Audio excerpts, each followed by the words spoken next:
Hey, this is Pastor Nick Gillespie from the Grace Baptist Church. Thank you for tuning in to our channel and watching this sermon. I hope this sermon that comes up is a blessing and an encouragement to you. If you ever see fit to come join us, we're at 344 8th Street at the corner of 8th and C, downtown Springfield. We'd love to see you. I have another message for you right at the end. Stick around.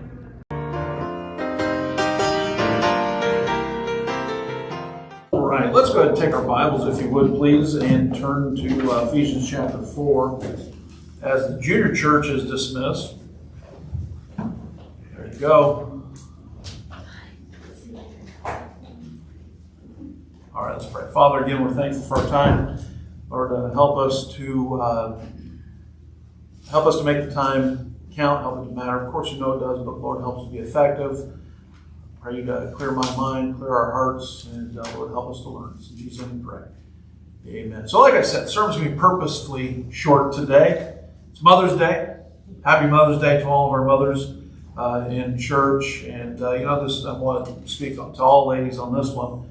And I don't want you, as ladies, to ever discount your influence on life, on this planet, on just everything. The sweet spirit of this church, we have staff guys, but the sweetness of the church comes from the ladies of it, not from us. And so we're thankful for that. And I'm going to ask you a little bit of grace today, if you don't mind. Normally, I try to have lots of Bible, back up everything I'm going to say. I believe everything I'm going to be saying today is backed up with Scripture. You might say, well, there's going to be a little opinion here, but I need your grace on this. In order to shorten it, I'm not going to go back and back up everything with Scripture.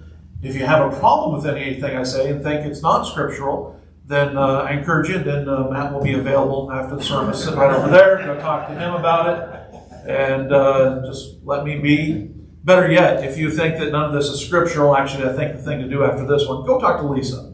And that would probably be the better thing.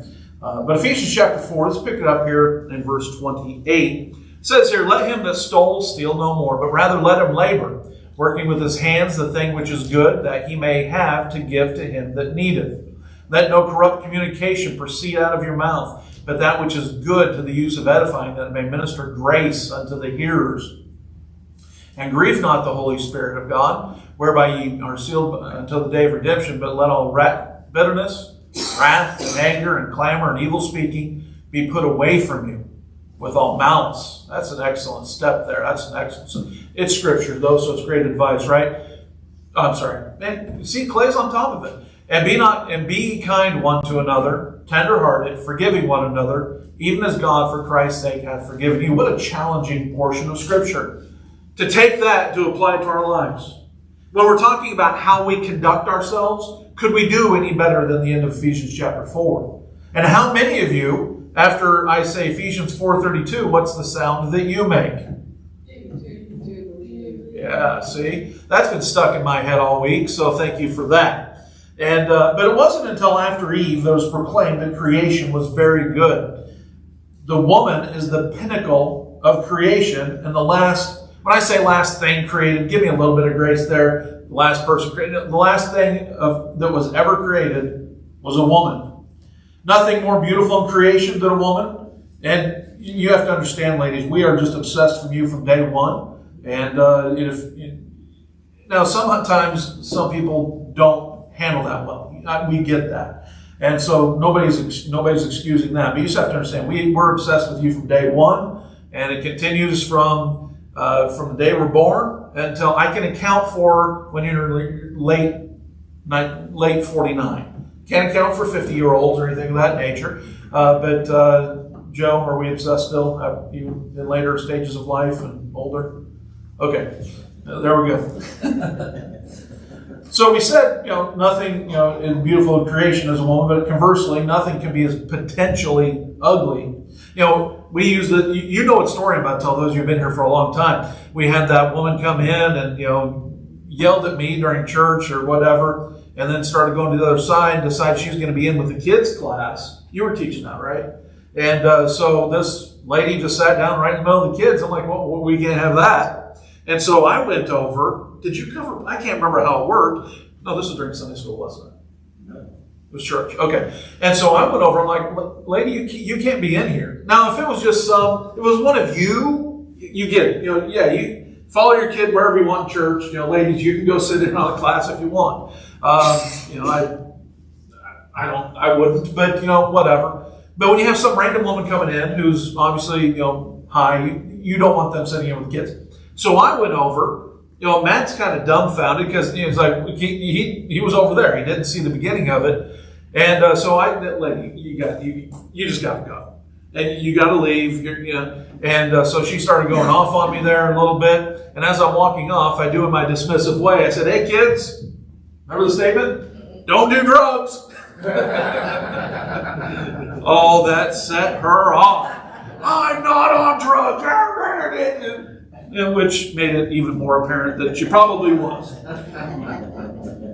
And so then she proceeded. Brooke, you were there. You remember that over on that side, right? Yeah, it was in your class, but you were pretty young. And so she then decided to go out front, and there was Miranda that saw it. So Miranda walked in, and she's urinating on the grass. And so I go out there, and she had hiked her sweats down. And so we ended up calling the police on this. It's something we tried to avoid. And but he was a little, gave me a little psych lesson right there. He's like, well, when somebody feels like they're out of control, that's one thing they can control. I actually learned a lot from that statement. And then you think about that going forward. There's a control thing. I can control that. And so we learned some things there. But, just even going up to 2 days ago, this story's coming up. I was helping him build his greenhouse. We're, tending to a fire out front. Because there was so much rain over the course of this was a drought-busting winter. Drought-busting. And but finally had a chance to burn his pile that was out front. Everybody driving by, sheriff, whatever, because it's Highway 126. And I'm sitting over there. I'm putting together this thing. He's working on the fire. And this woman pulls up, and I saw the car. I knew what was coming. And she didn't know I was over on the side. But she jumps out of her car. Instead of saying, hey, do you have a charged hose? Do you have all this other neat stuff? She just jumps out and looks at Matt. Are you stupid? From like 50 feet away. That's... Okay, which one of you guys raise your hand? That's going to elicit a proper response from you. Sam put his hand up. All right. The answer to that question is no. And she doubled down and did it again. Are you stupid? And started just going off all this other stuff. And I'm sorry, you're not going to yell at my friend. And then, I should have just sat there. Matt can take care of himself. But, Matt, just whatever, just kind of walked off and kept on doing what he's doing. Just ignored her. I can't let this go. You can't yell at my friend, and I'm just going to sit back and do nothing. So I rolled back out there. I'm standing there. I'm like, we have a charged hose. All we had to do was turn the water on. So it wasn't technically charged, but it was there. It wasn't a shovel. It was a pitchfork, but we're good. You could have taken a torch, even in that heat a couple days ago, and held it up to a tree. You're not going to set it on fire. The grass surrounding wasn't catching on fire, and we had a pretty big flame going. If you've been around any of my fires, you know that's the case. And I think we're a church full of pyromaniacs. But anyways, so I started talking to her, and my response wasn't as kind as it should have been. But so then she, said a few choice things to me. Stupid. I lost my home in the Holiday Farm fire. Like, well, I live like 2 miles from there. And so she started going off some more. She was continually rude. And I said, lady, I'm sorry.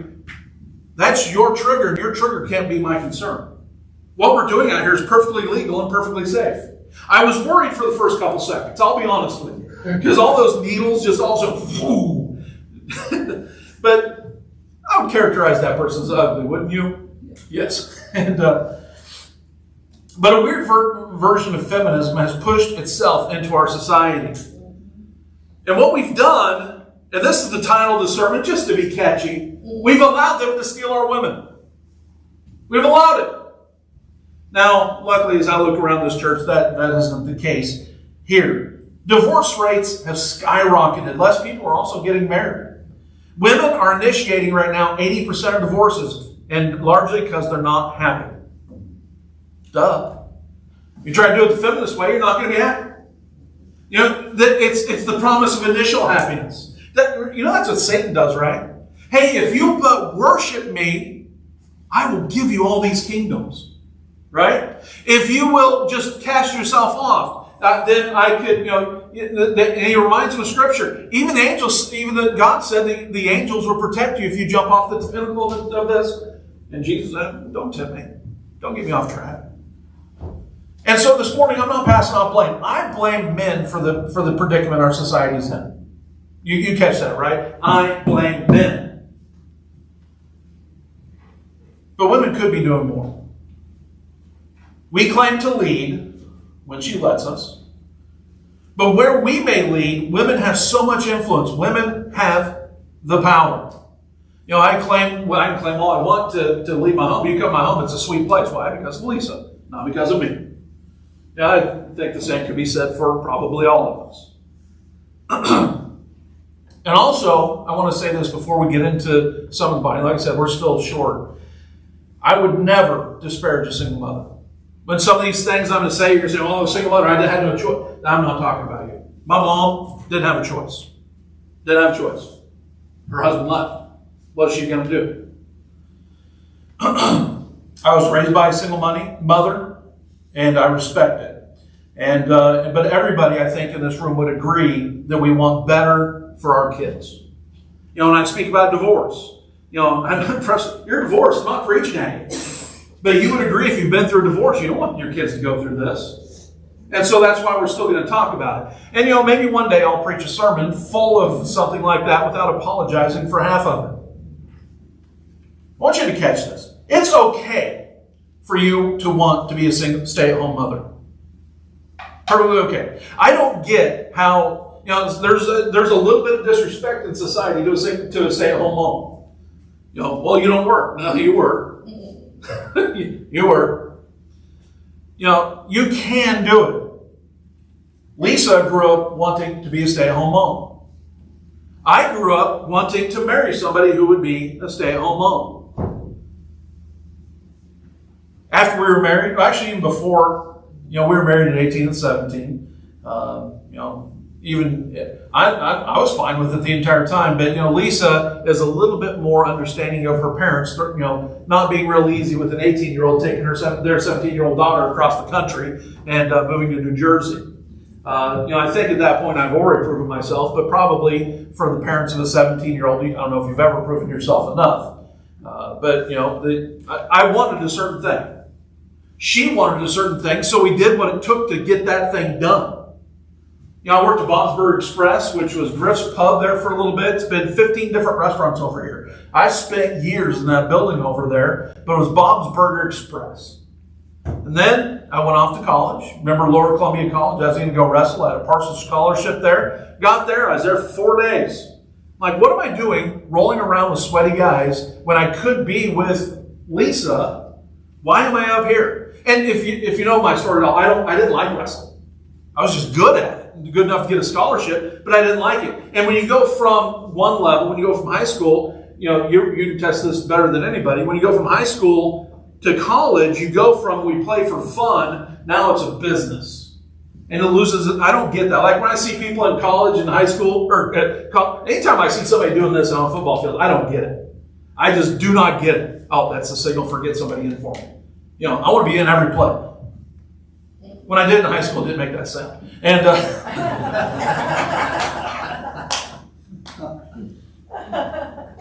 but what they did with Lisa is they're telling her, you needed to get a degree. You don't know about him. Even after we were married, there were people in her ear. You needed to get a degree. I took it personally. I know about all the conversations. You need to get a degree. What if? Well, first off, I'm not leaving. Well, what if he dies? Well, in the military, you have pretty good life insurance because, you signed up possibly to die, so they insure you well. And I've had some sort of life insurance up until this point. And so if I die, she'll actually be a little bit more comfortable. See, here's the whole key, guys, and you understand this. You want your wife just comfortable enough to where she isn't going to be off looking for another guy to marry, but you don't want her to get enough money to where then all the guys will be chasing her, right? You got to find that. You got to find that happy medium. I think I've successfully found it, but we'll see.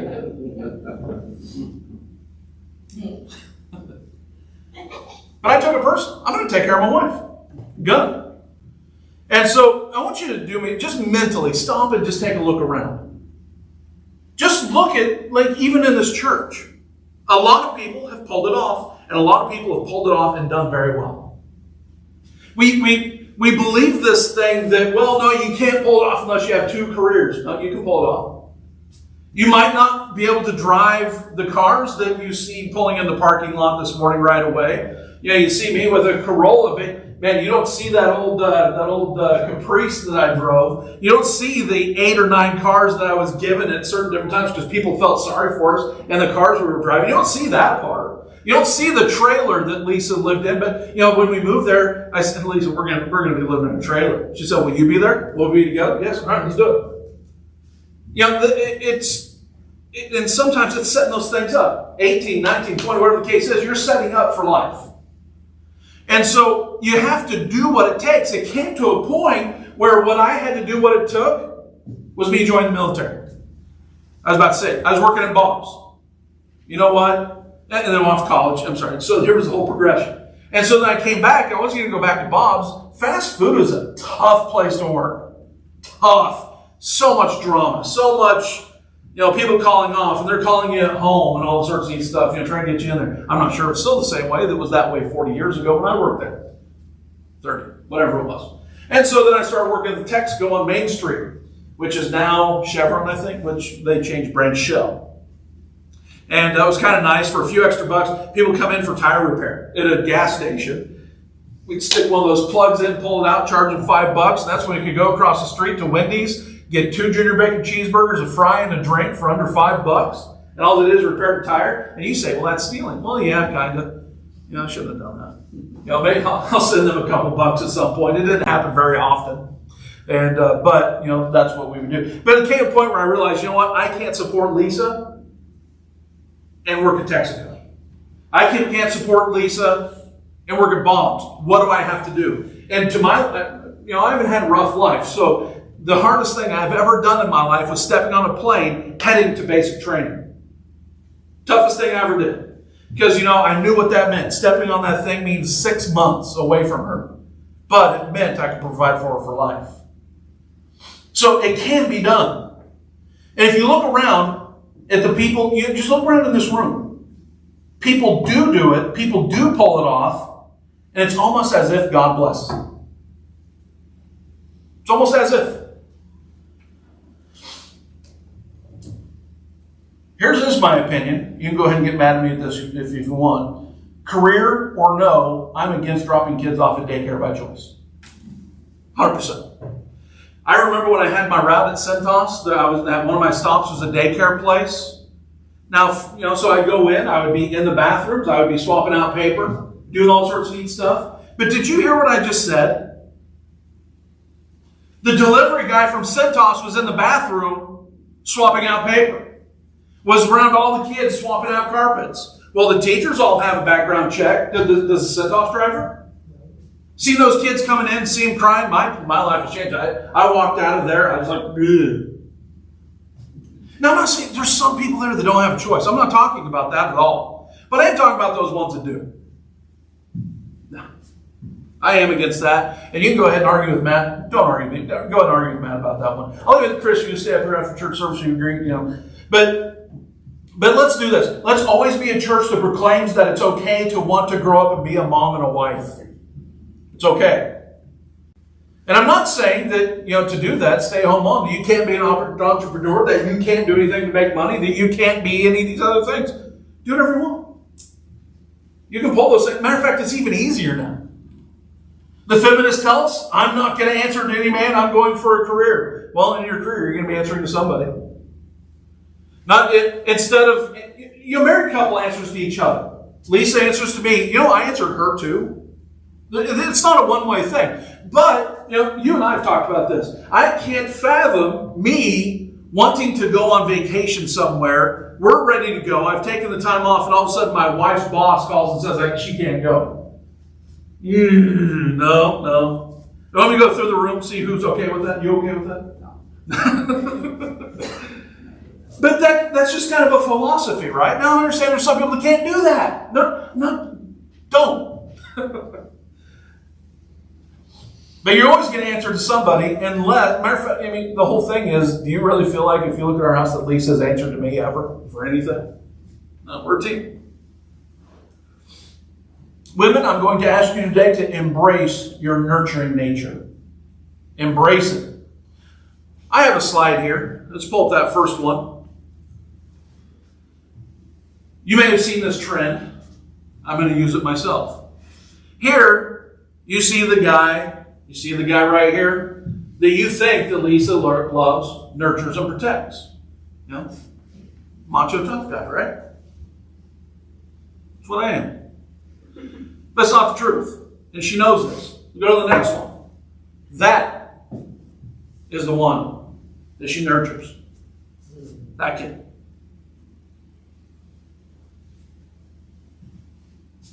That's one she protects.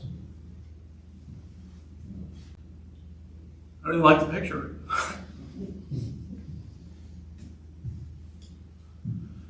Wish I could go back and hug that kid and tell him it's going to be all right. Go to the next one. I'm just throwing this in there. Can you imagine in marriage? Can you imagine hurting that girl? Can you imagine? Look how cute that is. I break things in the house accidentally. It's funny. The other day, you know, it's worked out that I've had to butter my own toast a couple times the last few weeks. And that's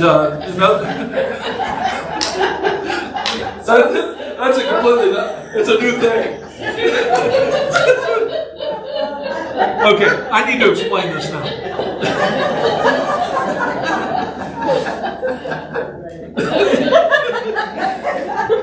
Lisa, we left up at McKenzie Bridge. Lisa's decided there was a job came up as part-time. She took it. And so she works, maybe, you know, but she can say, hey, I can't work today. I got to leave before. I got to do this. I don't work Sundays. You know, that's always the key. Working Sundays will pull you out of church. I'm not saying if you have control of your schedule, you know, she can pull off working Sunday if she has to. Keep that up, though. And so the other day, I'm having to butter my own toast. I'm like, come on, frying my own eggs for breakfast. But, you know, I pulled the butter out of the fridge, put it right on the plate, and so I'm going to cut through it, and there's these Chinese plates that we have, and I had to push a little extra hard, but when I did, then it went through, and I cracked the plate. And I always feel bad about that. And she's like, it's not a big deal, she's playing it, but I don't like breaking your stuff. This is important. You know, I'm sorry, when I do that, I'm thinking of this. I know she doesn't care. Now, there's some things in the house, yes, you would care about. But you know what? Let's go to the next one. So, look at this. Oh. Matter of fact, I threw this one in. Let's go ahead and go to the next one. This picture was taken 31 years ago, this coming up Wednesday. Happy anniversary coming up this Wednesday. Yes, I'll be in church, but we're busy right now. We got a lot of stuff to talk about. And but if you look at that, if you saw that picture and didn't know it was me, would you think it was me? But doesn't Lisa look exactly the same? 31 years later. Looks exactly the same. I'm a lucky guy. All right, let's keep going then.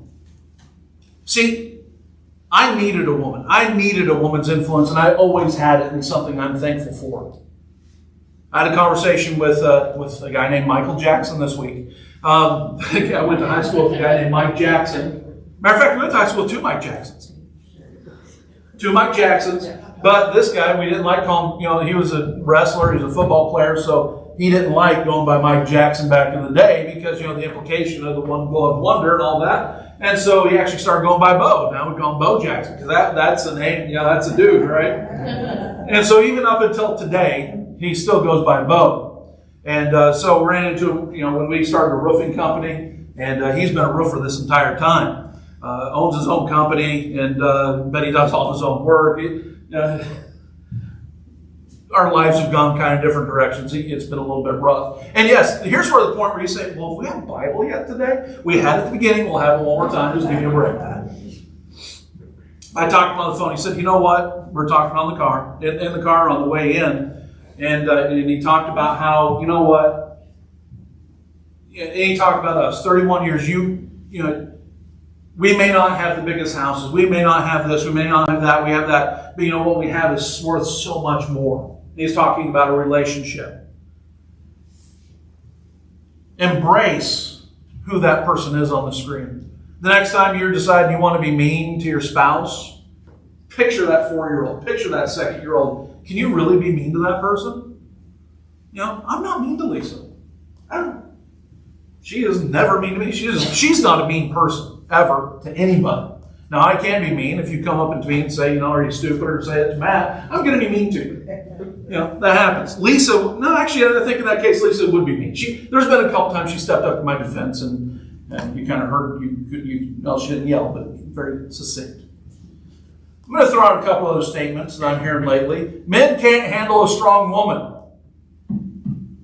I didn't take any French in high school, but I'm going to go ahead and say this. Au contraire, mon frère.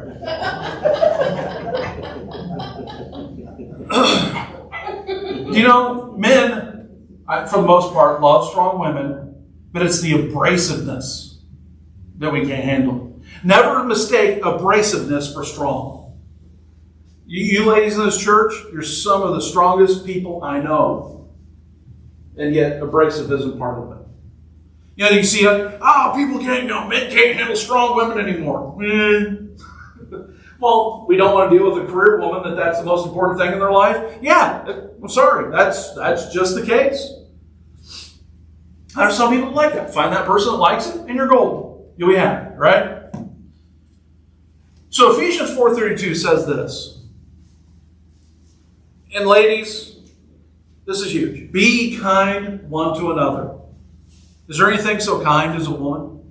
Anything so tender-hearted? Forgiving one another? You know, one of the biggest reasons we have a good marriage is Lisa doesn't remember anything. If I do something stupid, she forgot about it. You know, broke a plate. It could be disappointing. You know what? 2 minutes later, whatever. Man, thankful for that. Even as God, for Christ's sake, hath forgiven you. When I give this message today, I'm not against anything you do in your home. Understand, live your life. If you're doing something sinful, yes, I think a pastor has a place maybe to talk to you. But you know what? There's nothing sinful or wrong about going out and doing a career thing, getting married, and dropping your kids off at daycare. I disagree with it. There's probably some people in this room that would disagree with my statement that it's not sinful. I respect it. You know, a pastor, my influence stops at that door right out there. And I understand our influence goes a little bit further than that. But you do you in your home. Our influence stops right here. Our influence, I guess that's the wrong thing. Our authority stops right here. It doesn't go in your home. You do what you want. But you know what? What do you want? And then you do the things that get you to what you want. I have no say-so in your home, and that's the way it should be. But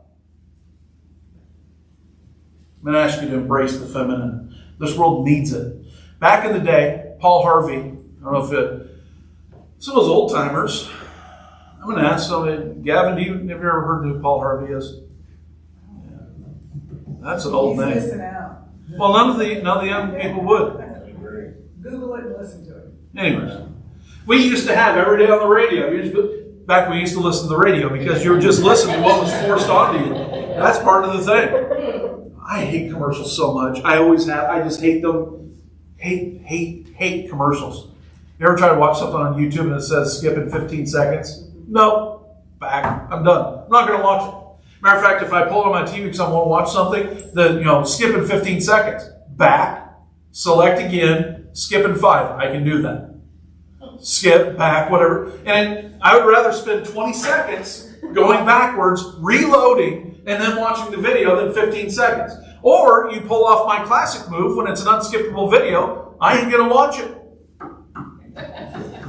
I'll show them. I'm sticking it to corporate America, man. I'm not going to watch your video.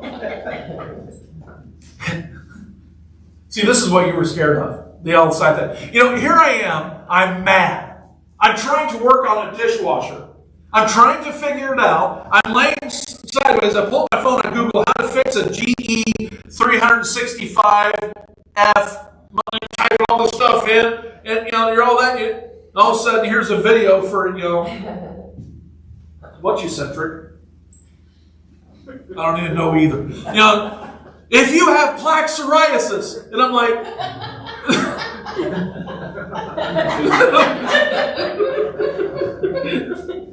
I'm just trying to fix the dishwasher. But Paul Harvey, back when good things were on the radio, I guess. You talk about it'd be like 2 minutes a day. Remember this guy, Paul Harvey, and he finished off that, and that's the rest of the story or something like that. But he had this bit that he talked about, and he said, if I were the devil. And if I were the devil, and most of it was talking about what the devil would do, and his attack on society would actually be through women. And this was in the 60s. I would make feminine masculine. I would talk about all these different things, and we've seen a lot of it come to fruition. What I am encouraged by, though, Sam and I had this conversation out front this morning. What I am encouraged, though, is I see pushback.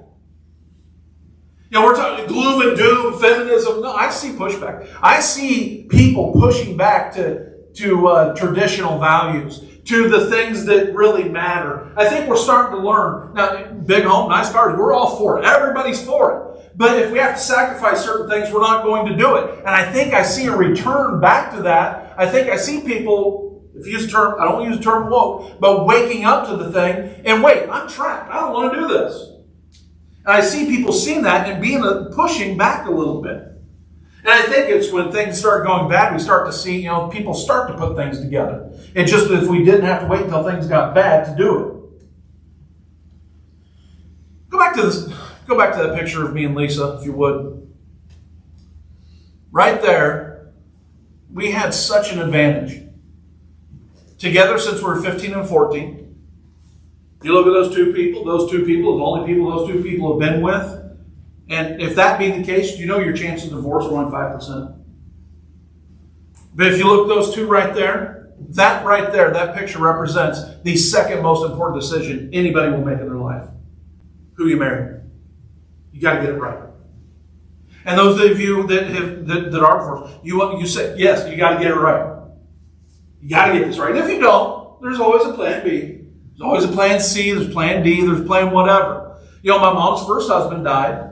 Then her second husband, my dad, they're divorced. But my mom would claim that my coming from that made it all worth it.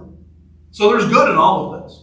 And even Romans 8:28 says that. I will work everything, God will work everything out to the good for those who love God and are called according to His purpose. So, divorce isn't the end of the world.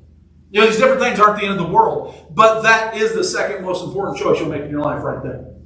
What's the first? Salvation. Let's go ahead and be clear like that. Which, by the way, meeting her was what took me to church, and then meeting people there and then getting saved. So it all ties in together. So marry well, marry right, and make the right decisions. If you want a long, happy marriage, you're going to have to do the things that deliver a long, happy marriage. It does not happen by accident. I have said many times, I understand what you're talking about when marriage doesn't work. Well, I just didn't see the work as bad. I saw, we don't fight, we don't argue. Well, it's work. Well, no, it's not. But yes, it was. We put in the work. But the work was being kind to each other. The work is forgiving. The work is all those different things that we did. And so nobody defined what work was, so I didn't think I was working. We are working.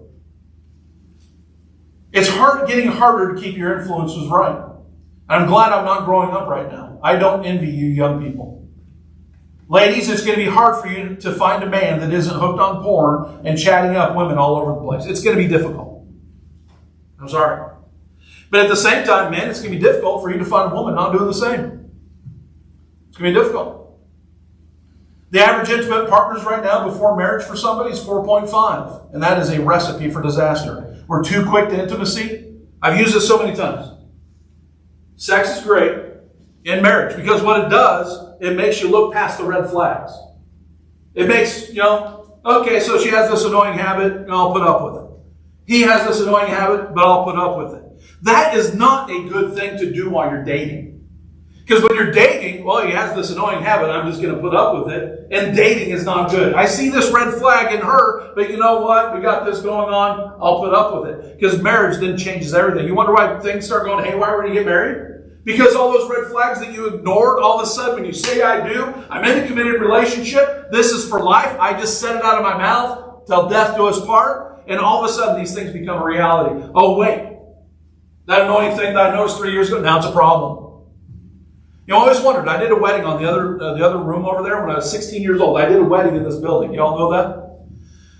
My sister was getting married. Her boyfriend, they'd been together for 8-9 years, got married over there. I was 16. The guy that was going to be performing the wedding was a biker. So that should tell you I'm not against bikers at all, but that tells you what the wedding looked like. My wife, Lisa, was there. It was the first time she'd ever seen anybody drunk. But I performed the wedding. I was 16. I didn't want to do it, but I did it. And it wasn't legal until the other person finally came back and was able to sign the paperwork. But you know what's funny? It always baffled me. They were together 8-9 years and divorced within 6 months. What happened? Well, intimacy. And you overlook the red flags. Now all of a sudden the red flags are an issue. I don't know why we ignore that. You know, we think that God just wants us to take away all of our fun. That's not the case at all. My views on social media keep morphing. But don't ever say this to me. All that app has is naked people. Do you know TikTok and all these social media apps, do you know that they are run to keep you engaged? And so if you're seeing naked people, that kind of tells me what the algorithm is showing you because it knows what's going to be engaged. You know what mine shows? Mine shows trivia. Mine shows geography, shows some Bible. Now, generally, then the Bible things I disagree with half of what they're showing me. They don't know that. And so, the other day I'm driving up, and there's this, it just played some trivia on the way up. And so, learning about, some things and trying to guess. I think trivia is fun. But it's learning for me. It's mind exercises. Lisa this week heard something, 7 questions to ask your children. And we're both like, wait, why didn't we think of that? We thought we had parenting figured out. Who here has parenting figured out? No hands up? But when you're in your 20s and you have little toddlers, you think you have it figured out, don't you? It's funny how that works. As they get older, you're like, no, I don't have this figured out. It's not a bad thing. It's just, we don't. We're not prepared for all that. But 7 questions to ask your kids. And I kept telling you, hey, figure it out. Well, you need help figuring it out sometimes. And I'm not sure I'm the person to ask. I don't know who to ask. Does anybody know who to ask?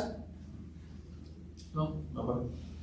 So we need to learn. We need to prepare. But here's, ladies, what I want you to do. Don't discount what a meek and quiet spirit can do. I'm not saying you can't. Don't. I'm not saying that. Just what can a meek and quiet spirit do? We need mothers again. This world needs the women now more than ever. Stop fighting for equality. If that Brussels, it's because you have the wrong idea. We were never equal in the first place. You are the pinnacle of creation. You're so much better than us. But then what you do is you measure yourself, ladies, I'm speaking to you, you measure yourself by a paycheck. Well, I get paid less than somebody else does. Paychecks are irrelevant. Let's go ahead and dispel that right now. If I could go, we have some business owners in here, I could go around the room and ask, if you could pull off paying a woman less to do the same exact job, would you do it? You'd save heaps of money. Isn't corporate America greedy? Yeah, that's not how it works. Matt, when you hire a woman, do they ever negotiate salary? Yeah. But it's mostly men who do it though, right? Yeah, I mean, it's okay, you're not helping me out here. See, I should have double checked with them first. When I read about this stuff, the hiring managers say, well, men negotiate salary and women don't. You can do that, right? People negotiate salary. Yeah, I didn't even know you could do that until I ran into this guy. And I've done it. It's uncomfortable because you think you're going to lose the job, but they already have decided on you. They don't want to go back. Let's talk about salary. We're told not to talk about it in the first interview. Don't talk about it in the second. So now you're going to hire me. We need to talk about salary. You didn't bring it up, so now I'm going to. Right? I'm not even talking about Lisa's negotiating. Well, what do you think you want? And she named an amount, and they're like, yeah, that's not enough. We're going to do this. Oh, really?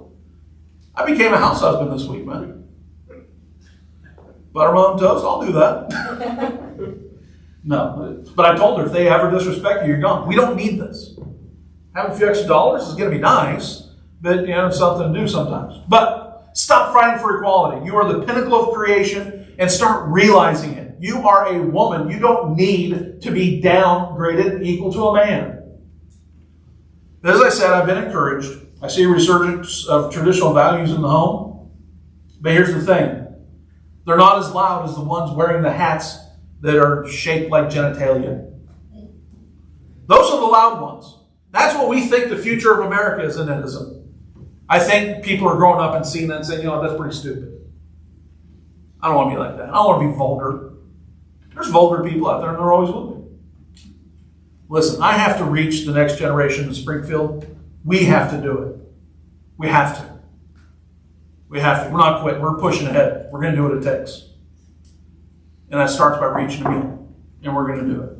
Well, we have lots to do today, so let's go ahead and pray, and we'll get on with the rest. Father, again, we're thankful for our time this morning.